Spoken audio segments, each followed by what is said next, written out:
Welcome, everybody. My name is Dave Mayer. I'll be your moderator today. We are here for Energize Colorado, as well as with our partner KPMG, for mental health, authentic approaches for managers and employees. We'll get the legalese out of the way and then we'll dive in. This webinar and the opinions provided within for general information purposes only and do not constitute legal or professional advice. No user should act on the basis of any material contained in the webinar without obtaining proper legal or other professional advice specific to their situation. This means you. Please note that this webinar will be recorded for later use and made available for viewing on YouTube, Facebook, and energizecolorado.com. If you are in a crisis, please call the National Suicide Prevention Lifeline. It is a free 24-hour hotline at 1-800-273-8255 or 1-800-273-TALK. You will be connected to the crisis center nearest you. If you are in an emergency, call 911 or go to your nearest emergency room. All right, let's dive in. I am your moderator. My name is Dave Mayer. I'm the founder and CEO of Technical Integrity. And our partner from KPMG is Lisa Hackard, audit partner and national mental health champion. So thank you all for being here. All right, and then I will actually ask each of the panelists to introduce themselves, and then we will get into the good stuff. Hi, I'm Lisa Hackard, a partner with KPMG based in Denver, Colorado, also mental health champion. Awesome. And then Stacy. My name is Stacy Bare. It's good to be here. I'm the Chief Adventure Officer and founder of an organization called Adventure and Expedition, which is an adventure travel company that we launched during the pandemic. Hi there. My name is Jackie Rosamable. I'm currently a global entrepreneur, formerly Regional Director of the Americas with Techstars, and was a founder of my own business called Revelar that I ran for 6 years. Thank you all for having me today. Thank you for being here. And my name is Dave Mayer. I'm the CEO of Technical Integrity. I build resilient, diverse, and profitable executive and engineering teams. I've been doing that for 20 years. We have certainly a big focus on the mental health and the cultural aspects of the organizations that we work with. I'm a serial entrepreneur. In 2010, I ended up in the hospital from exhaustion, and I had a nasty fallout with a co-founder, and I vowed never again to work another 80-hour week and to sit down with entrepreneurs and really dedicate myself to the entrepreneurial community and help others when it came to their mental health and entrepreneurship in the startup ecosystem.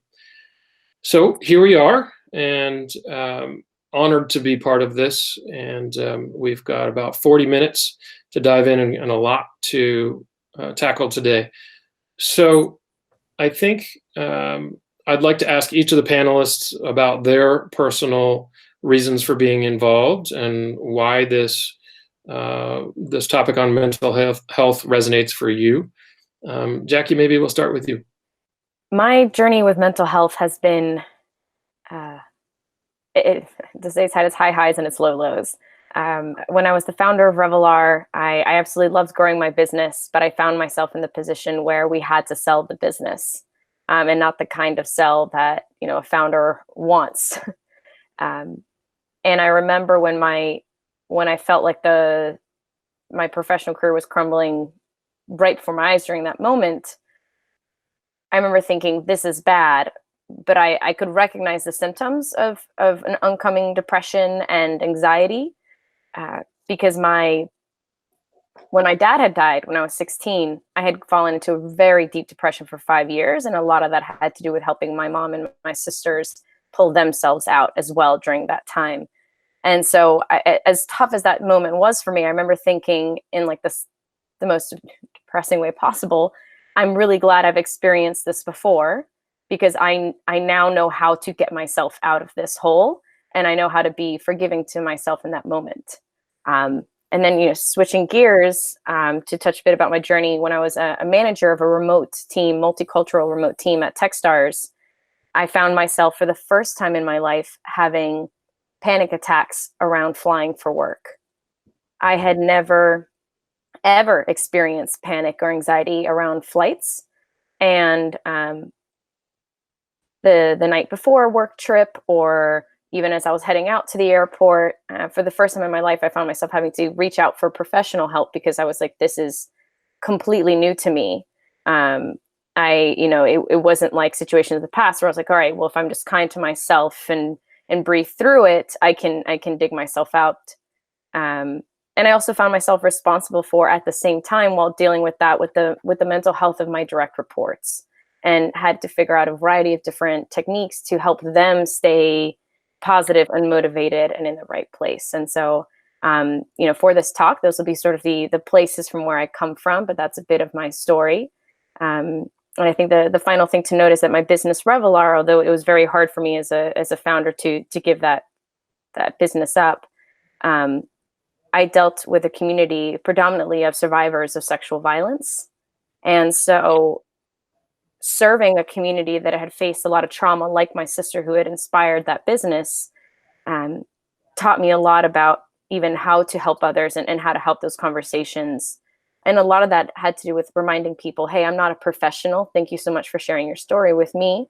But let's make sure that if you really need help, you reach out to the right people. Because yes, I can empathize, and yes, I'm here for you, but nothing replaces getting the true help that you need. And if nothing else, my own journey has taught me that. So I'm excited to share some different stories and perspectives with you all today. And thanks for letting me kick it off, Dave.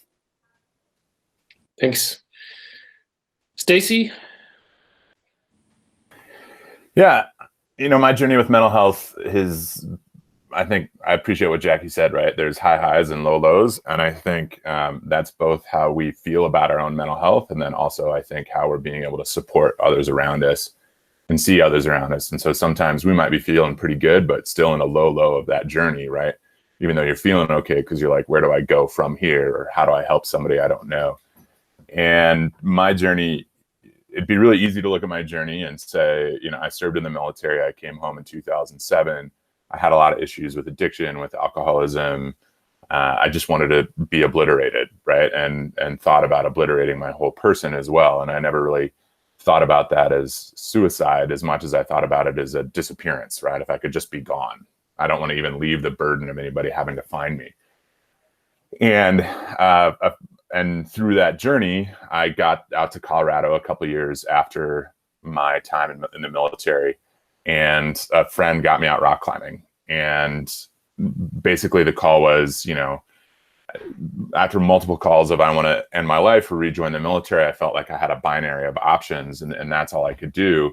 And he said, well, put off suicide for a couple of weeks and come climbing. And I think, I'd pushed him into a corner. That's not what you should say, by the way, to anybody who's talking about those things, but he didn't know what else to do. And I thought to myself, well, I can, if I die today or if I die in a couple of weeks, it doesn't really matter. And so I went out climbing, and that ended up being a transformational moment for me. And it gave me an opportunity to move into the moment, which I had really struggled with. I was always living in a fearful past or guilty that I had a future.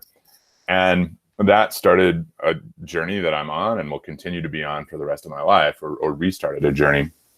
And one of the things I've really realized is that, it's that trauma for a long time, and having post-traumatic stress, people thought that was only a military issue, right? If we can solve this issue that happened in combat or during your time in Iraq, we'll solve the problem. And the reality is that's true for a small percentage of people. But for the majority of folks who are coming out of the military or who have a traumatic experience at one point and then really struggle with it, some folks, you can look at that impact trauma, you can move through it with a number of therapeutic interventions and move on. But what I've come to realize, and there's a growing body of research that also shows this, is that a lot of us, almost all of us, have significant developmental traumas, things that happen to us, despite how wonderful our childhoods may or may not have been. Bad things happen on a routine basis, but we learn to cope with these things through a variety of measures. And then oftentimes we have an impact trauma that no longer allows our conscious and subconscious methods of coping with past traumas to continue to work. And then we have a lot of these challenges, and those are really normal and they're really human. But we live in a society still where I think there's only about 3 people who are allowed to have trauma, or 3 groups of people, and that's military. Sometimes you could throw first responders maybe in that group. Child cancer fighters and survivors are oftentimes allowed to have trauma. And then that third kind of broad group is sometimes maybe breast cancer fighters and survivors. And pretty much outside of that, as a general rule, we blame the trauma on the individual who's going through it. Or if we don't necessarily blame them, but we're kind of like, well, maybe they could have done something else. Did they bring it on? What were the conditions that brought that on to them? And a little bit more, we're seeing, childhood victims of physical and sexual abuse. They're now beginning to allow to have trauma. And really what I want to do is let people know that having trauma is in many ways what makes us human. If you look at the research, I think Bessel van der Kolk, who talks a lot about trauma and does research on trauma, said 75% of Americans who have identified that they've had a traumatic experience in their life. And the follow-on joke about that is that the other 25% of Americans didn't take the survey. So we've all had traumatic experiences. We're all going through rough times. And right now, this is a difficult time for many, and it's impacting in a really different way. And I think it's also showing these massive fractures of the existing mental health crisis and challenges that are happening in our country. And so now it gives us an opportunity to really have these open conversations, talk about what some of these solutions are, and really move forward. And if there's any good news about this, it's that in 2009, after the last economic crisis, spending on mental health actually increased. And so hopefully we can find ways to continue to increase resources and support for mental health for employees, managers, and the whole ecosystem of families who are impacted on that. And the last thing I'll close with is that because post-traumatic stress or traumatic stress doesn't impact just the individual, it impacts everybody around them. And that can lead to additional traumas and compounding traumas as we move forward. And so I hope we can acknowledge when we have trauma, when we're feeling bad, when we're really struggling, that we don't have to feed that trauma on a routine basis, and that we can find ways to cope and not just cope, but get healthy. Thank you, Stacy. Super unique perspective. Lisa, how did you become a mental health champion, and what does that mean to you? So my passion around mental health really began in 2002 when I lost my brother Jeff to suicide. He had been probably my best friend growing up, and I had just transitioned to a new role at a new company. And as I was working on one of the biggest projects of my professional career, I lost my brother. And that absolutely fundamentally turned my whole world upside down. I didn't know day from night. I was having a hard time just remembering to eat, to sleep, to shower. And lucky for me, I had a colleague like Jackie described being for the folks that she worked with who reached in and pulled me out of that and checked on me every day, checked on my mother, my father, my husband, and made sure that we were all stable for that day, which meant the world to me. He smoothed everything out for me at work. He made sure that our option to donate vacation time to colleagues in need was made available to me. And thanks to his work and the support of my colleagues, they took over all my hard work on the project. And I don't even know how much vacation time they donated to me, but it was a lot. And eventually I thought I was ready to go back to work. And so I met this colleague of mine for lunch, and he asked how I was doing. And for the first time since my brother passed away, I could say that I wasn't okay yet, but that day I knew that one day I would be. And so I told him that, and he gave me this big side hug at the Rocky Mountain Diner, which was downtown at 18th in California. And he smiled and he said, "I've been waiting for you to say that because I know that you will." And my colleague walked out the front door of the Rocky Mountain Diner and he went home. And that evening he died from suicide.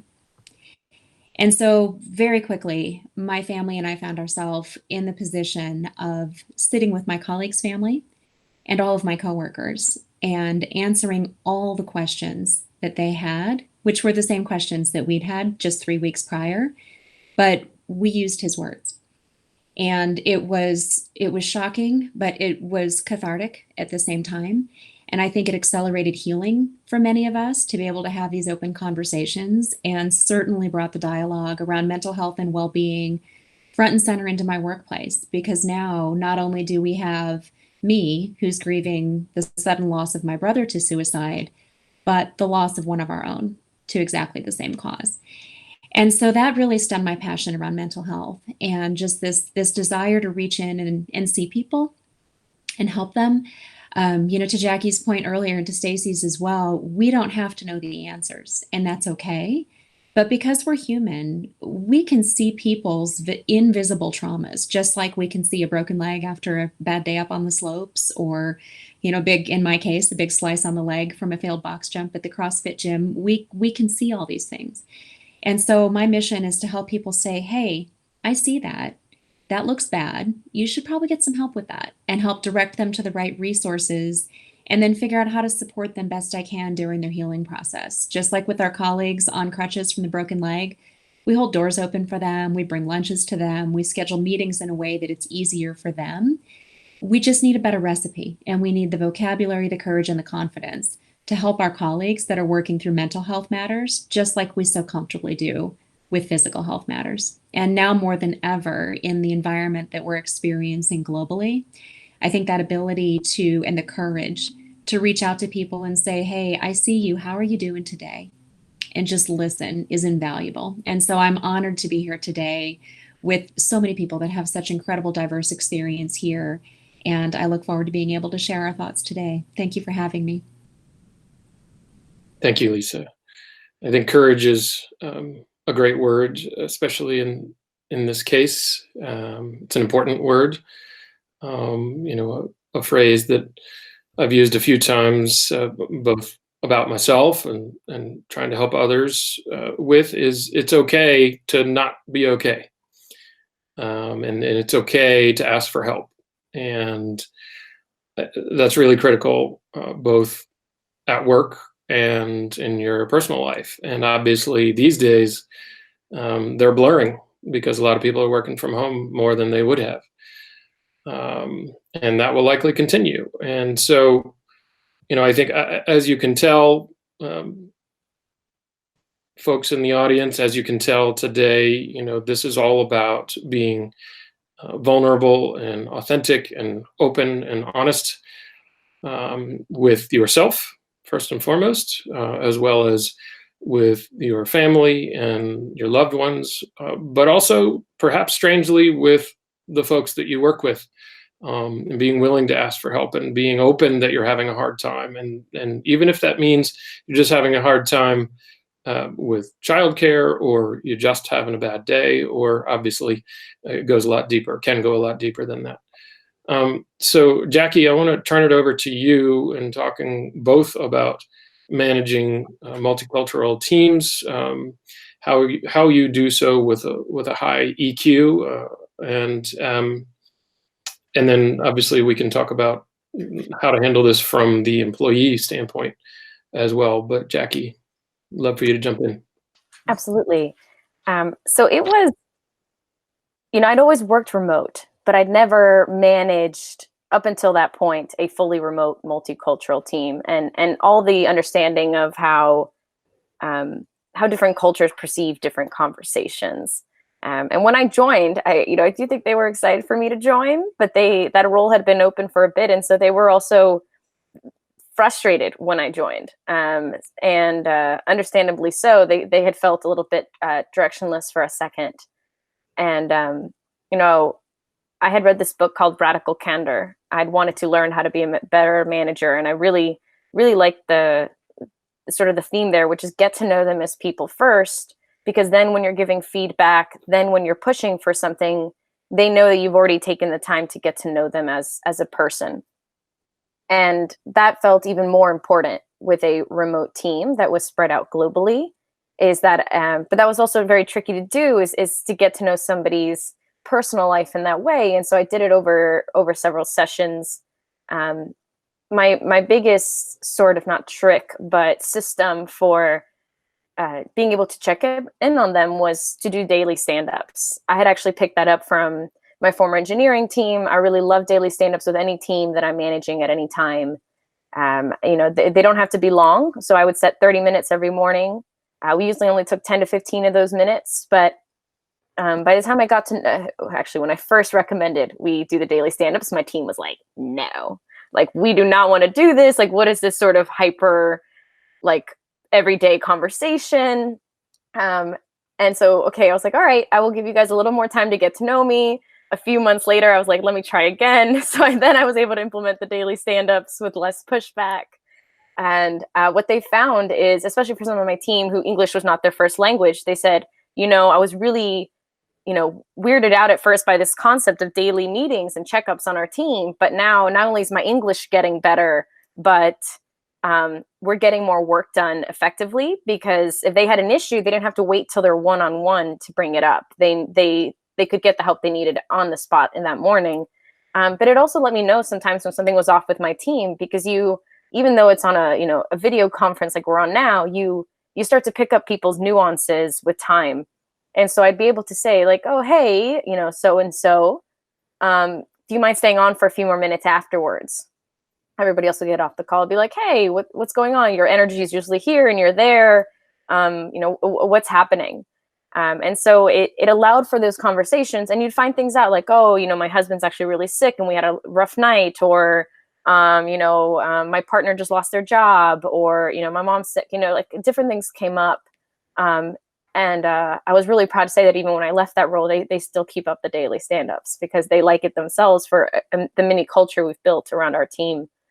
But then, I also talked about what is it like to try to talk to your own manager about your struggles, right? So when I started having those panic attacks getting on a plane, I was just like, what is this? Like, I grew up a gypsy. I have lived in 10 different places. I've lived most of my life on an airplane. I was like, what all of a sudden is this barrier to something that I have never thought twice about in my life? And I felt a lot of shame in going to my boss. I almost felt like I was like, oh, you accidentally hired a dud. I don't know what happened to me. Like, I used to be able to get, my role required like 75 to 80% travel. And all of a sudden I didn't want to travel. At least not for work. I still love vacations, but it was really hard. And I will be forever grateful for her response, because I did wait till I got to see her in person, which I wouldn't recommend it. Just tell somebody when you're having an issue. But I felt like I knew I was going to see her in person. So I did. And, she cleared my calendar for 2 months and was just like, all right, I'll make other people travel for you for the next 2 months while you figure out what's going on and how to manage this, because I know you want to learn how to manage this. And so it was one of those moments where I was like, I don't know how she's, going to react. Like, I was hired into a role that required travel. And so both ways, right? And even my team would feel that burnout from travel because their roles, my direct reports, same thing. And so I'd give them breaks. So she helped me feel confidence and be the ability to give my team those same kind of breaks. So when one of my direct reports said, Jackie, I've been traveling now for a few months, I really need a break. I was like, take the next 2 months from travel off. You can do your job remotely until then, until you feel ready to travel again. And so I think it is hard to have those conversations. I think but I find that, if you're a manager and you're like, how do I help my team? I could not recommend that book, Radical Candor, enough for if you want to figure out how to connect with your team. But those daily stand-ups, those daily check-ins take literally no time, but just completely changed the speed in which we worked, the happiness level, and the stickiness that held our team together. So I just really would recommend that. Thank you. Lisa, you want to jump in on your thoughts here? Sure. A lot of what you just said there really resonates, Jackie. And I think that you approaching your boss about what you needed right then and there certainly took courage, but I think it's also the responsible thing to do, right? When I look at a lot of my people that have left my organization over the years, in reflection, I don't wonder if there's some unnoticed or undiagnosed mental health matters that, had we had the right vocabulary, courage, and confidence to talk about, would have resulted in those folks still being here today, right? Because some very, very solvable things in there, like the travel situation, right? Which is one that I'm personally going to keep an eye out for on my direct reports. But I think that's just a really important piece of it, and getting to know people enough to notice their patterns and when they change, and just asking about that. I think that one thing I try to remember is we're all at a different place on this journey of getting comfortable with the topic of mental health, right? I do see a future where we can all talk about mental health at parity with physical health, but I recognize we're not there yet. And some people are at different places on the spectrum. And so one thing I always try to do is to open the door for discussions with people, but also recognize when some folks aren't ready to walk through that, and just to respect where they are in their journey and be there for them, right? Because just because I'm comfortable talking about just about any situation that somebody could throw at me from a mental health perspective, that doesn't mean that they're ready to have the conversation either. So I try to just be very patient with them and share my own experiences along the way, so that over time, maybe I can chip away at some of that reluctance that's there with them, or not. But at least I've shared a little bit of my story and maybe help them move a little bit further down the journey. Yeah, I think that's super important for the hiring managers to be vulnerable themselves, to show that it's okay to be vulnerable. Mm-hmm. Yeah, I think that's right. Stacy, I'm going to throw you a bit of a curveball, but it's certainly related here. You talk about acknowledging the suck. What does that mean, and why is it important in this case? Yeah, I mean, I think a lot of times we have to acknowledge that things are painful, right? And I think it's the same thing, and we have to acknowledge when things are going well too, right? And oftentimes it's just a verbalization. Like, we're talking about mental health. This is a challenge. I love this stuff. I mean, what a great way to start my Friday, with amazing people talking about issues that are really important to me. So I like to acknowledge those things, because then you put the flag up, you let people know what's going on, and it allows you to move through it or move with it, as opposed to constantly denying that it's there. And I think when you say, like, this pandemic sucks, right? Like, I mean, there's been a lot of high moments for me. I've learned a lot. It's forced me to figure out my priorities, because I've only had 3.5 hours to work each day between balancing a startup, supporting my partner in her work, making sure I'm spending time with my daughter. And then, because it's a pandemic and I run a startup adventure travel company through the pandemic, I'm also working at FedEx at night. So, like, that sucks, right? But it's also, I can also acknowledge that there's been a lot of positive things that come out of that. And I think saying those things and allowing those things helps us as we figure out strategies to move through it. And I think it also allows us to not problem measure against other people, right? Because my problems are going to be different than your problems. Objectively, we might be able to look at it and say, well, your problems aren't as bad. You don't have X, Y, Z. Sure. But pain is pain. And we all feel that pain. And we can acknowledge that there's systemic issues around some of those things, and why you might always be in more pain than me or whatever. But, like, acknowledge it, and then we can begin to create a solution to it, right? And that's what I mean by that, is that you've got to acknowledge it. You've got to name it as best you can. And oftentimes there may not be a solution to it right away. And most of the time, it's not going to be up to you to come up with a solution for that problem. But, like Lisa was talking about, like Jackie was talking about, it's really about being with that person through that process, right? Like, you know, Dave, if you and I were out snowboarding, like we often did, and me being the horrific snowboarder that I am, if something really bad would have happened and I would have had a compound fracture in my femur, I wouldn't have expected you to solve that problem. There's some of the things about immediate triage and care that you can provide. Then I would just want you to sit with me and talk me through the shock, right? But I'm not calling on you to reset my leg and do all the rehab. But I am calling on you to acknowledge, all right, it looks like you have a compound fracture. This might be a little painful. I'm going to apply some direct pressure here until folks come around to help deal with this.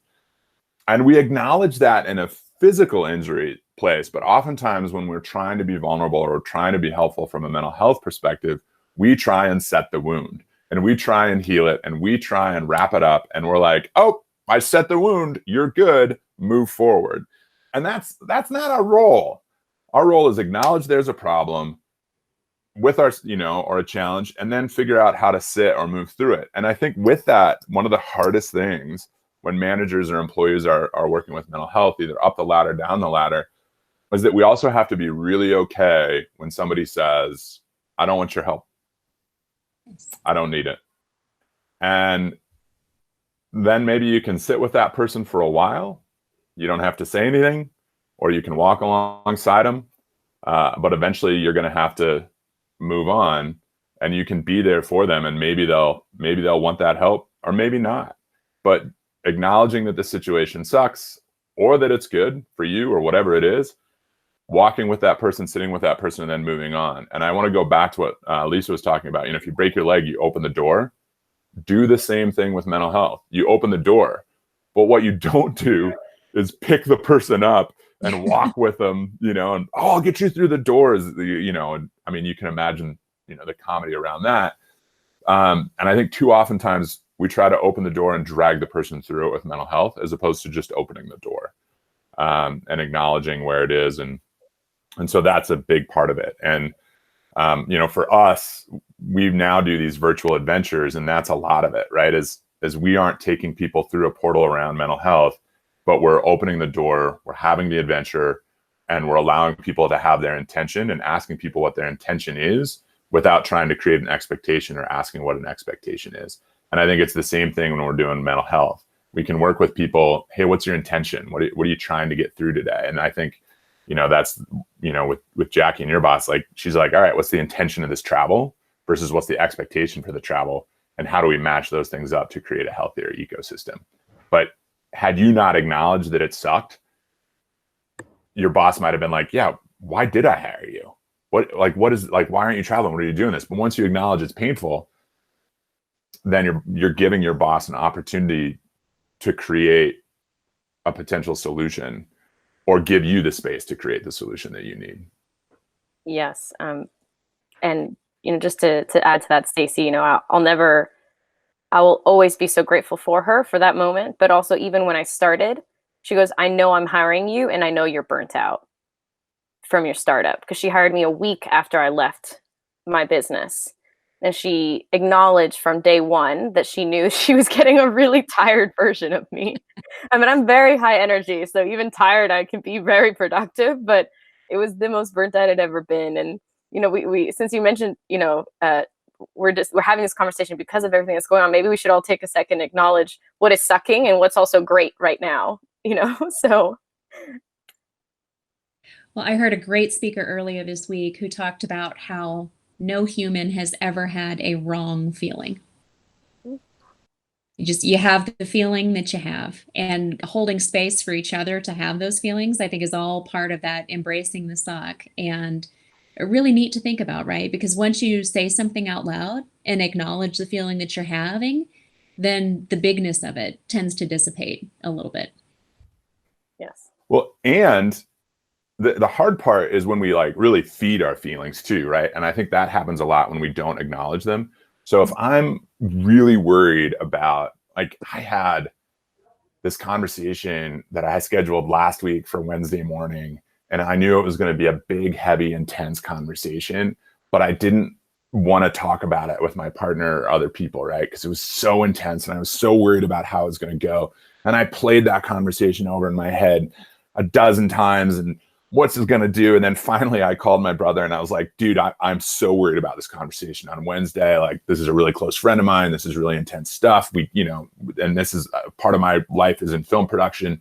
And I was like, and I'm really nervous about this. And then once I acknowledged it, and my brother's like, well, what do you want to do about it? And I was like, I don't know. And he's like, well, probably don't stew on it, but that's the thing. I hadn't acknowledged how frightened I was, and I was just feeding it. Right. And it was gnawing on me, and it was growing and growing and growing and growing. And then I acknowledged it and turned around, turned the light on, and it was like, oh, we can get through this. Right.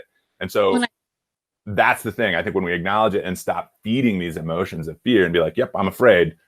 All right, now I know that I'm afraid. What are some strategies I can do? And maybe I can reach out and be like, and ask somebody, hey, I want help.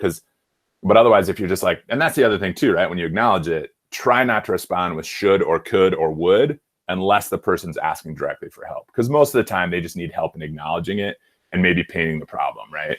Like, hey, I think there's an elephant over there. Okay. Maybe confirm that there's an elephant, but maybe don't give the advice for how to remove the elephant. Because maybe the elephant's a good thing in the room. I don't know. Right. And I love it that you talked to your brother about it. I think that one thing that I've had some great success with is having my brother and some other really close friends, almost like my personal sounding board. But the secret is that these people have no idea what I do every day, right? So they don't know the details. So it gives them the ability to have this total outside perspective. I was all up in my head about this move that I was making professionally to New York City. And I was taking my husband, my 1-year-old, my 3-year-old, and the dogs we'd had since college to New York City, away from grandparents. And I had all kinds of stress about what that was going to be like. And is it safe? And will we see anybody? Will I destroy their relationships for life? And so I talked to my brother about it. And his take on it was so simple. He said, sis, the way I see it is you get the opportunity to move to the most amazing city in our nation. Your move is paid for. While you're there, you're going to get smarter and better at what you do. And I have a free place to stay when I visit you.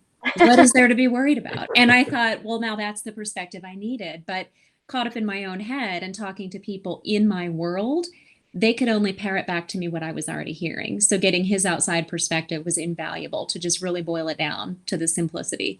And he did come and take advantage of the free place to stay many times over.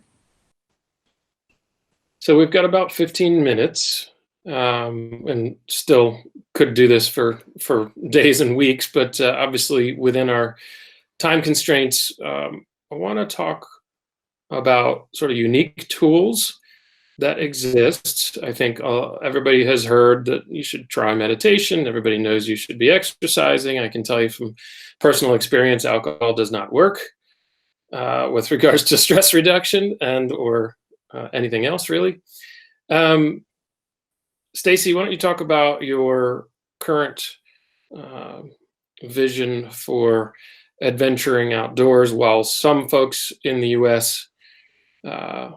Can still get outside, and obviously confinement is coming down, and people may be watching this in 6 months when it's drastically reduced. But I think you have a unique approach, and I'd like everybody else to weigh in on things that perhaps folks haven't heard when it comes to tools and resources to help here.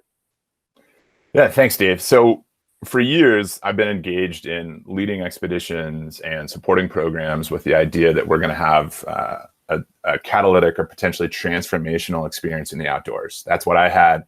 And as soon as I had that first amazing climbing experience, I became a zealot for outdoor experiences and outdoor engagement. And my vision for that has always been big multi-day expeditions and getting gnarly and getting dirty. And I saw a lot of transformation. We did research on it with the Greater Good Science Center out of Cal Berkeley and the Emotion of Awe, and have spent a couple years thrashing around trying to figure out what that model looks like, right? There's a huge model around prescription outdoors, but health companies still won't pay for it. HR benefit companies still won't pay for it. And large companies are still a little hesitant to spend the time and money to send their folks off for 5 days, and pay for a vacation as opposed to a transformational or potential transformational catalytic experience.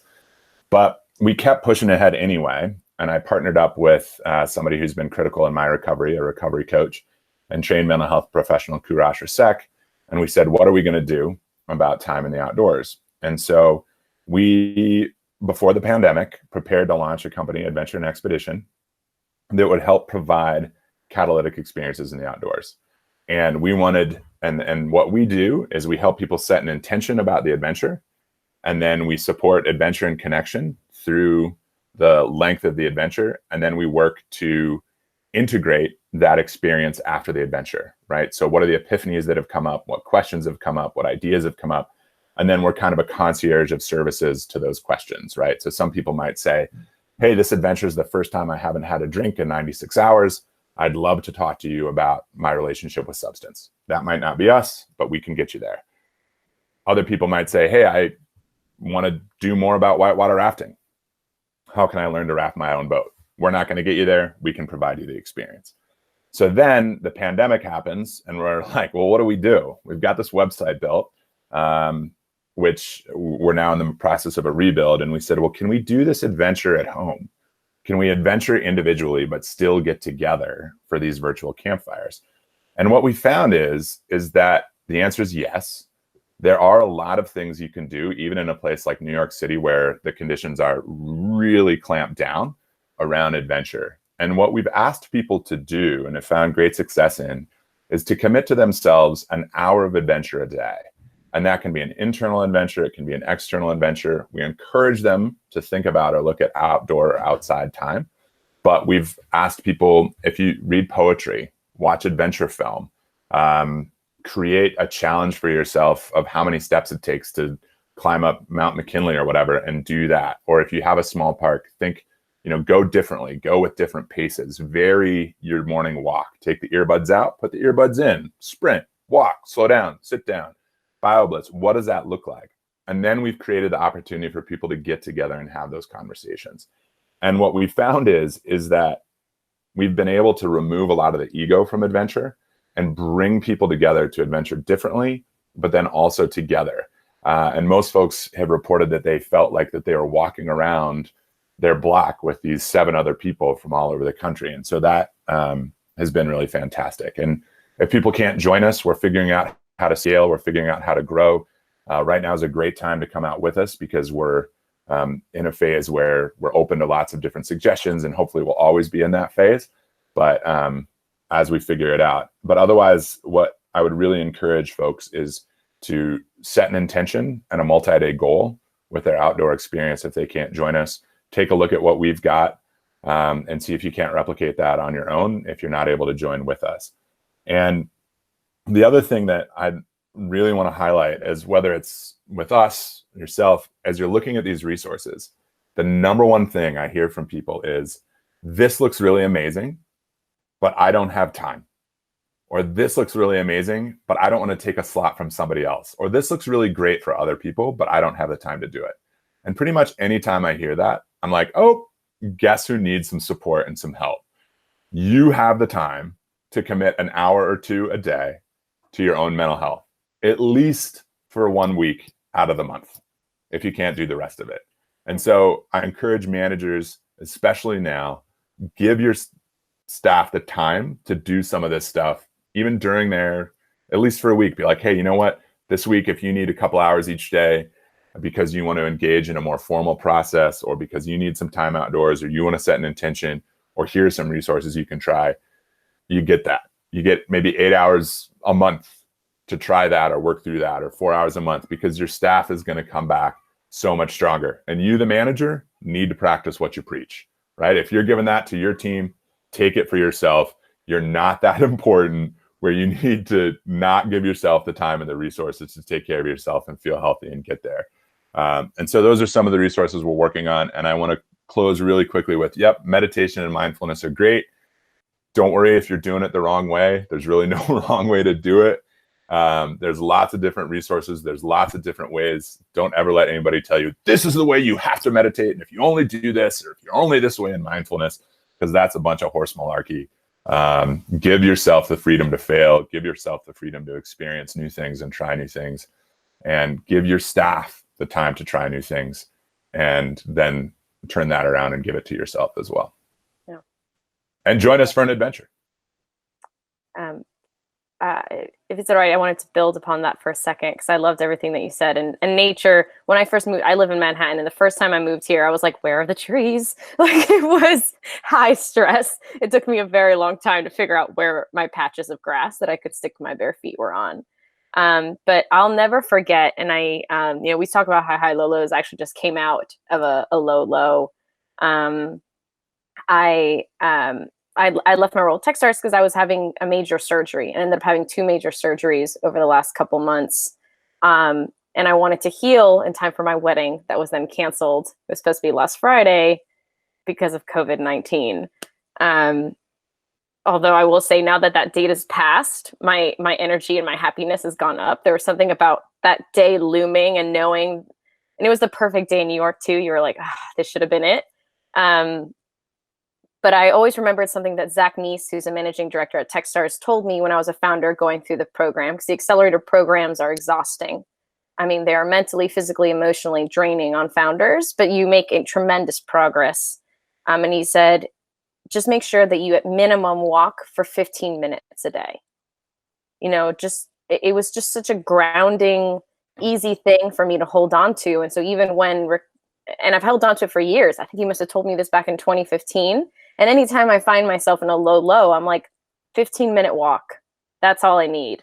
Like I couldn't commit myself to an hour. I can, you know, maybe I didn't have the energy or was in a dark place, whatever it was. But, you know, for the last 2 months, I couldn't do all the things that normally keep my endorphins up, working out, things like that, because I was healing from a surgery. So I found myself in this hole where all my usual tools were not accessible to me physically. And so I just started going for a walk. And for the first month, it was literally just 15 minutes a day, every day. And, you know, now that's built back up and the day has passed and it's going great. But it's amazing how those little things, people, you know, I'll never forget that piece of advice. You know, I very much also believe in the healing power of nature. But if you're like me and you're stuck in an urban jungle, 15 minutes a day can really help just move beyond until you're ready for 20 minutes a day, 25 minutes, an hour. And then you're able to give yourself that time again. But it, you know, it's, I've seen it in so many ways. When I was a school teacher, we used to call it, you can't give to your students if your cup is empty. Like you can't serve them if you have nothing to give. And I'll never forget that one of my, I drove into school teaching and I was crying before I even got into the parking lot. And one of my former co-teachers goes, "Go home. Like, who are you going to teach today? You're like the most useless person. Like, I love you. Go home. Take care of yourself. Like, we'll get a sub. You'll be okay." And in business, that translated to you can't sell if you wake up on the wrong side of the bed. And when I was in the position where Zach was in, where I was mentoring a founder going through the accelerator program, I'll never forget, I was meeting Charles Barkley. So you can imagine my excitement. Here I am about to meet Charles Barkley. And this founder calls me and she is amidst a panic attack. Like you could hear it in her voice. She is crying. And I'm like, all right, sorry, Charles Barkley, but I have got to go help this person. And so I stepped away and I told her everything that had ever been told to me when I was a founder having those moments. I was like, take the day off. And she was like, but I was like, are you going to be useful to anybody today? Like, I love you, but like, you're literally calling me and this is a panic attack. Like, I don't know if you realize this, but that's what you're experiencing right now. Mm-hmm. You know, what my mentors told me is you can't sell anything when you wake up on the wrong side of the bed. You're just going to come off looking crazy if you show up today. If I'm being honest with you, go home. It's okay. And she called me 3 days later. She had taken that day off and the weekend off. And she was just like, I feel so much better. That was the best thing I could have done. Thank you for giving me feeling like something about like a permission.